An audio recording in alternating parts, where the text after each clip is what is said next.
At dahil mga board na naman po kami, tara! Isamahan nyo kami sa... We're going to Grand Mosque!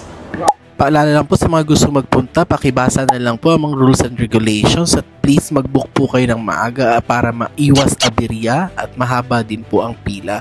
Sa mga gusto pong bumisita, bisitahin nyo lang po yung Grand Mosque Abu Dhabi website sa Google. Mag-book po kayo doon. QR code po na isisend sa inyo. Kailangan nyo po yan pagpasok po ng security.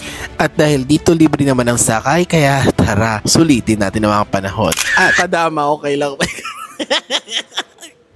At dahil blessed place nga po ang pupuntahan natin, bawas joke po muna tayo at behave po muna tayo. Wow. Ito na po ang bungad ng Grand Mosque. Alam niyo po ba na ang Grand Mosque ay nabibilang sa isa sa mga 7 wonders of the world? Located po siya dito sa Abu Dhabi. Kaya kung tourist ka o gustong pumunta, punta ka lang, libre naman. Kaya Grand Mosque! Sabay-sabay! Ikaw ay isa sa mga tao na nakaka-appreciate ng nature at paano siya ginawa, historical place. Ito po ay para sa inyo. Kaka-amaze talagang tignan lahat ng design, lahat ng detalye, lahat ng nakalagay dito sa loob ng mosque, lalong-lalo na yung chandelier na yan. Sobrang ganda. Isa sa mga paborito kong tignan, yung chandelier na yan, hindi siya nakakasawang tignan.